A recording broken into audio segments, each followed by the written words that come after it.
Recently, we did a poll in our community tab to figure out where it is that most of our viewers are rated. It turns out that the vast majority of you are either silver or gold players. So today we're going to be going over the things that you need to be focusing on in order to climb out of silver and gold. Feel free to reference this video whenever it is that you're struggling with your climb to figure out what it is that you need to be doing next in order to improve. If you're able to put all of these things together, I guarantee that you're going to be able to climb all the way out of silver and gold into platinum in no time. Right now, we're doing a special Halloween offer for our website. By using code Halloween2019, you can get 50% off your order. So, if you've been on the fence about our website up until this point, now is a great time to try it. Our website has hundreds of guides, all done by challenger players, sorted into a quick and easy to use courses system. We have courses both on the 5 fundamental roles, as well as champion specific courses. So if that is something that interests you, then make sure to check it out using the link in the description below. Now, the first and foremost, most important thing that we need to be addressing is your income. Now, income refers to both gold and EXP, and it is attained in different ways for each role. The most important thing is that in the laning phase, you need to be securing as much of this income as possible. This will give you the best shot at winning the mid game and transitioning into a winning late game. Now you might be wondering, how can I secure the proper income in every single game? This seems like a daunting task at first, but I assure you it's not as hard as it seems, and it can be achieved with just a little bit of practice. The general rule of thumb is that for any solo laners or the ADC, you want to be getting at least 70 to 80 CS by the 10-minute mark. Now the first step in achieving this is being able to actually CS while being pressured by the enemy laner. In order to do this, you need to get a feel for how much damage your auto attacks are going to do to minions, and you need to have a feel for what the enemy range is. If you frequently find that you miss last hits on uncontested creeps, then I highly recommend that you hop into Practice Tool before jumping into any ranked games and just practice CSing uncontested for 10 minutes. If you are able to last hit every single uncontested creep, then you're already well on your way to a stable income in each and every game, which will allow you to practice your game consistently. The more consistent your CS is, the more frequently you're going to be arriving to the same items at the same levels at the same point in time in a game, which will allow you to know your damage and what you can and cannot do. Now the second part to making the most out of your CS is managing the wave properly and taking proper base timings. The best way to ensure that you don't miss a single CS while you are basing is to start a slow push, crash a double stacked wave into the enemy tower, and then base. You start a slow push by slowly autoing the first few minions in a cannon wave. If the enemy is not attempting to clear this wave, then all you want to do is auto the first melee minions a few times. You kill the melee minions and the cannon minion before the next wave arrives, and then you wait and just last hit the range minion. If you do this properly, then your melee minions, cannon minion, and range minions will all be alive while the next wave crashes. On the other hand, the enemy wave is only going to have its range minions left, meaning you can quickly push the next wave and have 2 of your waves crash into the enemy tower while they won't have any waves to hold it. You need to be very careful not to push too quickly and to wait until the next waves meet before you start the fast push. If you push too quickly, then your cannon wave is going to be the one to crash into the tower, and the next wave won't have arrived yet, meaning you're not going to have as big of a base timer. By implementing this tactic, every time you base in the laning phase, you're able to secure 10 to 20 more CS than you normally would be able to in the first 10 minutes of the game. Now, for junglers, it's a little bit different. With junglers, you don't have minion waves, you can't manipulate them. The only thing that you can do is clear your jungle camps whenever they come up. So how is it that you balance a proper income with performing ganks as a jungler? This is something that's pretty hard to do,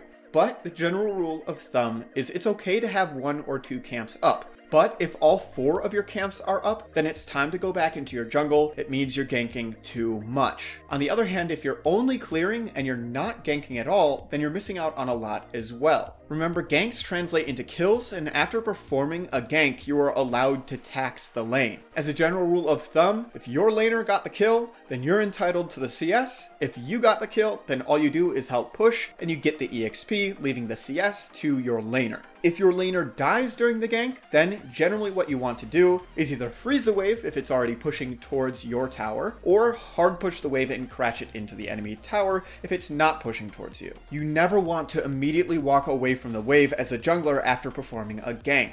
Always determine what it is that you need to be doing with the wave first. Remember, your laner has the final say with what they want to do with the wave. They want to freeze the wave and it's pushing towards them, then you do not push the wave. By performing frequent ganks and then pathing into your jungle in between ganks, you're able to keep the majority of your camps down while still gaining that extra EXP and gold from taxing lanes or any kills that you might get. Sometimes it's okay to run through a laner's lane just to deal damage to the enemy champion and in return tax a little bit of EXP. Keep in mind this is only something that you should be doing if it is mutually beneficial to both you and your laner. If your damage on the enemy champion isn't going to be meaningful and it's not going to help your laner in any way, shape, or form, then you shouldn't be doing that because all you're going to do is tax EXP without actually helping your laner at all. Finally, let's talk about support income. Support income is a little bit different than the rest of the roles, and this is because supports don't have a main source of gold income. Now they do get some gold through passive generation and whatever they generate with their support item, but typically they aren't going to be CSing, meaning they don't have a reliable way to get a lot of gold. When we talk about support income, we're typically talking about the EXP that they get from laning and the gold generated by their support item. Now the common belief is that this isn't all too important and the gold generation item will give you additional gold, but it's not something that you really need to focus on. This is wrong. Remember, the quicker you finish your support item means the quicker you get wards, which will result in a vision differential. If you take Relic Shield on support, you want to be prioritizing cannons whenever possible and melee creeps. If you're taking Spell Thieves, you want to make sure to auto the enemy tower whenever you can to make sure you're maximizing those stacks, getting as much gold as quickly as possible. If you're using coin, you want to make sure that you pick up every single coin and that you're there for every cannon wave. Remember, the quicker that you get those wards on support means the quicker you can defend your own lane from ganks, provide vision on objectives, or provide deep vision to prevent the enemy jungler from being able to do anything. Economy is the thing that drives the game, and it is the thing that you need to master first before anything else. By implementing these strategies, you should be able to get a little bit more gold and EXP in each and every one of your games, which will allow you to impact your games a little bit better. This is not the only aspect to the game that you're going to have to master though. There are some champions like Tryndamere, for example, who can carry through income alone, but these champions are few and far between. The next concept that you're going to have to master is selecting the proper champion pool. Now this is going to be something that a lot of you aren't going to like to hear, but in silver and gold, it is better to focus on a champion that's going to empower your macro play as opposed to a champion where you're focused on mechanics. Stuff like Yasuo, Katarina, Riven, and Draven might all be really fun to play, but these are mechanical champions that aren't too worried about the macro game. So why is it that you want to focus on champions that play the macro game in this specific elo? The answer is very simple. In silver and gold, you're not going to be consistently playing against players who are going to be mechanically strong enough to challenge you in every single game.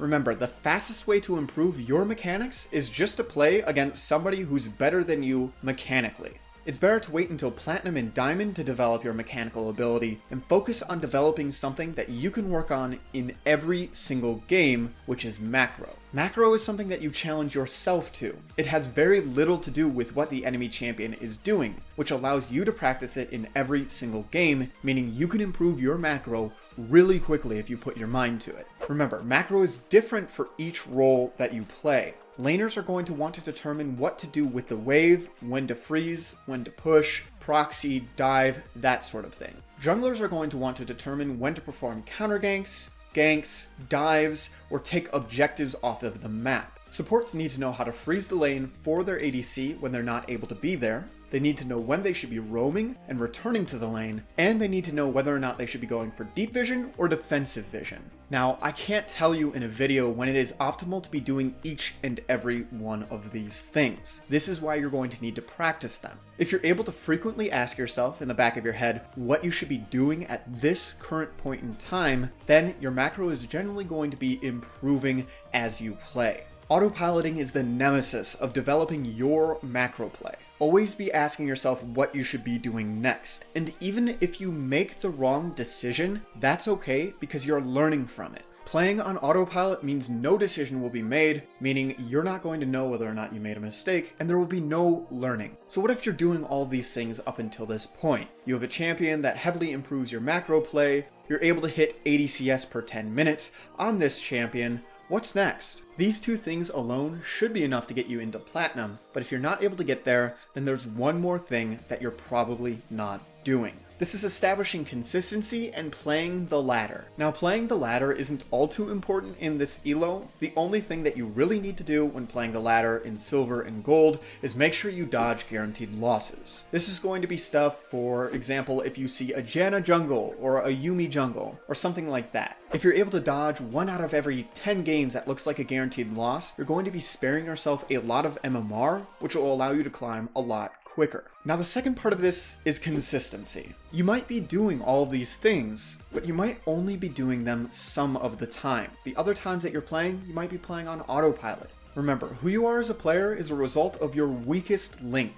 If you frequently hop into solo queue while you're not playing your best for whatever reason, then you're not going to be seeing the results that you should be seeing, even if some of the time you play a lot better. Consistency is the #1 thing that turns diamond players into challenger players. And if you're able to establish consistency at silver and gold, you will easily be able to climb into platinum. Remember, these are not difficult tasks to achieve as long as you stay focused. The biggest reason that I see players who want to improve that are still stuck in silver and gold is not because they're incapable of playing at a platinum level. Exactly the opposite, in fact. These players are definitely good enough to get into platinum, but they get distracted after 10 or 20 games, and they lose their focus. If you're able to consistently keep your mind focused on improvement and develop these things that I mentioned earlier in the video, CSing, your champion pool, etc., then you will be seeing a lot of improvement in your own play. Remember, it is going to take time to improve. It's not something that you can do overnight.